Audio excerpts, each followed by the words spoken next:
Most people watch a tank explode and think the story ends there, metal destroyed, fire rising, a machine neutralized. But the real story begins inside the armor, in a space no camera follows, a sealed steel box, where pressure, heat, and fragments turn physics into executioners. For more than a century, every new weapon designed to stop a tank has answered the same unspoken question, not how to destroy the vehicle, but what happens to the humans trapped inside it. And every time history found a new answer, it was more violent than the last. This is not a story about machines. It is about the cost paid by the people inside them, and why that cost still shapes modern battlefields today. By late 1914, the Western Front had frozen into a machine of mass death. Trenches stretched for miles, reinforced by barbed wire, machine guns, and layered fortifications. Any infantry advance across open ground ended the same way. Bodies cut down before they reached the enemy line. The war had become static, and commanders were running out of answers. One solution emerged from desperation: a protected vehicle that could cross no man's land under fire, crush wire, and silence machine guns. The British called it a land ship. To hide its purpose, they used a mundane code name: tank. The name stuck, but the reality behind it was far from ordinary. The first tanks were crude metal boxes dragged forward on tracks. Their armor was thin, barely 6 to 12 millimeters of steel. They moved slower than a running man and carried crews of up to 8, packed tightly around engines, fuel, and ammunition. Inside, temperatures soared, fumes filled the air, and the noise was overwhelming. Survival was already a challenge before a single shot was fired. Rifle and machine gun fire could penetrate early armor. When a bullet entered the tank, it rarely exited cleanly. It ricocheted inside the steel compartment, striking flesh again and again. Even without penetration, impacts caused spalling, metal fragments breaking off the interior armor at high speed, tearing into faces and eyes. Worse still was splash. Lead bullet cores melted on impact and sprayed molten metal through vision slits and tiny gaps between riveted plates. Rivets themselves could shear off and become shrapnel. Crews were blinded, burned, and shredded without the armor ever being fully breached. Artillery was the final lesson. A direct hit could destroy a tank instantly, killing everyone inside. By the end of the war, tanks had not broken the stalemate, but they had changed warfare forever. They introduced a contest where every new layer of protection would be answered by a deadlier way to reach the people trapped inside. The Second World War transformed the tank from an experiment into the backbone of modern armies. Armor was thicker, engines were stronger, speed and mobility replaced the crawling advance of the previous war. For the first time, tanks were not just supporting infantry, they were shaping entire campaigns. With that shift came a rapid evolution in how tanks were destroyed. Rifle fire was no longer enough. Anti-tank rifles and dedicated anti-tank cannons became the primary threat. Early weapons like the German 37mm gun were effective against lighter vehicles, but they quickly met their limits. Some tanks simply refused to die. Heavily armored vehicles like the French B1 and the British Matilda exposed those limits brutally. Crews nicknamed the 37mm the door knocker. Shells struck again and again, doing little more than announce their presence. Tanks might be hit dozens of times before something finally failed. It was clear the balance was shifting again. Guns grew larger. Calibers increased from 37 to 50, then to 88 and beyond. These weapons did not just disable tanks, they erased them. At longer ranges and with higher velocities, armor-piercing rounds punched through steel with ease. When a shell penetrated, the result inside was catastrophic. Some shells carried explosive filler. After piercing the armor, the filler detonated milliseconds later, bursting the shell apart inside the crew compartment. Fragments, fire, and pressure filled the space instantly. Fuel ignited. Ammunition cooked off. Survival depended entirely on where the shell entered and how fast the crew escaped. Even without explosive filler, penetration was often enough. Hot metal fragments and overpressure ignited fuel or ammunition on their own. In one recorded incident in North Africa, a British tank crew heard the screams of another crew over the radio as their vehicle burned. The transmission continued briefly as the tank was engulfed. Other tanks fired into the wreck to end it. Escaping a burning tank did not guarantee survival. Infantry and machine guns targeted crews as they bailed out. A tank was fired upon until it was finished, crew included. There was no pause, no mercy, and no illusion of chivalry. War had stripped that away. By the later years of the conflict, it became clear that anti-tank guns were growing too large and heavy to keep pace with mobile warfare. They were devastating but difficult to deploy where they were needed most. The battlefield was changing again, and the next answer would place the power to kill a tank directly into the hands of individual soldiers. As anti-tank guns grew heavier, armies searched for something lighter. Infantry needed a weapon they could carry themselves, one that did not depend on speed or mass. The answer was the shaped charge, a concept that changed armored warfare permanently. Instead of brute force, the shaped charge focused explosive energy. A metal liner collapsed inward on detonation, forming a jet of superheated particles that pierced armor at extreme speed. The hole it created was small. The effect inside the tank was not. The American bazooka was the first weapon to use this principle effectively. It could penetrate most armor of the time from over 100 yards away. Inside the tank, spalling, burns, and fragments injured or killed crews, even when the entry point looked insignificant. For the first time, a single infantryman could destroy a tank. Crews felt the shift immediately.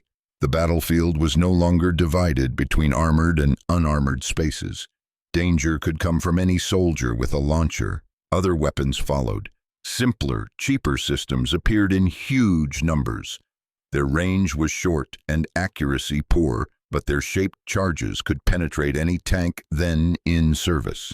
Survival began to depend on luck and awareness rather than armor thickness. Crews responded with improvisation. Sandbags, spare tracks, logs, and thin side skirts were added to create space between the charge and the armor. Even crude distance could weaken the jet. Protection became temporary, improvised, and uncertain. By the end of the war, infantry had reclaimed the ability to kill tanks at close range. The balance had shifted again, and once more, it was the people inside the armor who paid the price. After the Second World War, tanks did not become safer. They became more lethal, heavier, and more complex. Armor thickened, guns grew larger, and electronics began to dominate the battlefield. But the most important change came from outside the tank, not within it. Guided anti-tank missiles extended infantry reach from meters to kilometers. Early wire-guided systems allowed operators to steer missiles directly into armored targets. Distance no longer offered protection. A tank could be destroyed long before it ever saw its attacker. Alongside missiles, cheap portable weapons spread globally. The RPG became the symbol of this era. Simple, durable, and deadly, it could threaten even modern tanks. It did not need precision. One hit in the wrong place was enough to kill the crew. Another approach avoided penetration entirely. High explosive squash head rounds flattened against armor before detonating. The shockwave traveled through the steel and tore chunks from the interior surface. Heavy fragments ricocheted inside the tank, turning the crew compartment into a sealed execution chamber. Real incidents proved the danger. Even advanced tanks were not immune to misidentification or design limits. A single round striking the wrong angle or open hatch could kill or maim a crew without ever fully breaching the armor. The lesson was clear. Thick steel alone was no longer enough. Tanks had survived shells by becoming harder. Now they needed something smarter, and that realization would reshape armor design for the rest of the century. The answer to shaped charges and shock-based weapons was not more steel, but different materials layered together. Composite armor marked the most significant leap in tank protection since welding replaced rivets. It changed how energy moved through armor rather than simply trying to stop it. One of the most influential designs used ceramic tiles encased within metal and elastic layers. When a shaped charge struck, the outer layer triggered the detonation. The ceramic shattered into high-pressure dust, disrupting the jet and forcing it to tear itself apart. Its own energy worked against it. This armor proved far more effective against shaped charges than homogeneous steel of the same weight. Tanks equipped with it survived hits that would have destroyed earlier designs.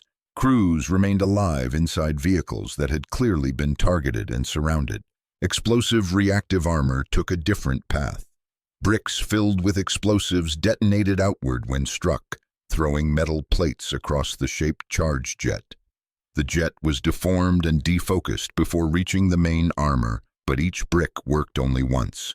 After activation, protection was gone. Weapons adapted again. Tandem charges used a first explosion to trigger reactive armor, followed by a second to penetrate the exposed hull. The cycle continued. Protection was never permanent, only temporary. Despite these limits, modern armor changed one thing decisively. It bought time for crews to survive hits, to escape, or to wait for recovery. But time was all it offered. The methods designed to reach the people inside the tank were still evolving. The most brutal answer to modern armor came not from explosives, but from pure kinetic force. Armor-piercing fins stabilized, discarding sabot rounds represented the peak of this approach. No warhead, no filler, just velocity, mass, and physics turned into a weapon. These penetrators were long, narrow rods accelerated to extreme speed. On impact, they punched through armor by sheer energy transfer. Inside the tank, the effect was immediate and overwhelming. Metal fragments from the penetrator and the armor itself scythed through the crew compartment. Depleted uranium rounds made it worse. The material ignited on contact with air after penetration, burning inside the tank. Fuel and ammunition followed. Overpressure, fire, and fragmentation combined into a single event. Survival was virtually impossible. Design choices sealed the fate of many crews. Some tanks stored ammunition in an auto-loader carousel directly beneath the turret surrounding the crew. When penetrated, the propellant ignited in a chain reaction. The turret was blown off the hull in an instant. Crew survival was almost non-existent. In rare cases, a driver survived simply because the force vented upward. These were accidents of physics, not design. For most, death was immediate, efficient, final. At this point, armor was no longer failing slowly. It was being catastrophically defeated, and the battlefield was about to introduce a new threat that ignored armor almost entirely. Modern battlefields have reduced the tank's greatest weakness to its simplest form, the human inside. First-person view drones have changed how armor is hunted. Built from commercial components and costing a fraction of a tank's price, they deliver shaped charges with precision from miles away. These drones do not challenge armor head-on. They attack the roof, the rear, the engine deck, the places no tank was ever meant to protect fully. Some are guided by fiber optic cables, immune to electronic jamming, giving operators a clear view until the moment of impact. Improvised defenses appeared almost immediately. Cage armor, added plating, even absurd shell-like enclosures. None offered reliable protection. A small charge delivered accurately was enough. Swarms overwhelmed what no single weapon could. The cost imbalance is devastating. A weapon worth hundreds of dollars can destroy a vehicle worth millions. Reports suggest the majority of modern tank losses in recent conflicts come from drones, not other tanks. Armor thickness no longer defines survival. History has followed the same pattern for over a century. Every answer creates a new question. Every shield invites a sharper spear. If tanks cannot adapt to this new reality, their role as the kings of the battlefield may finally end. And once again, It will be the people inside who pay the price.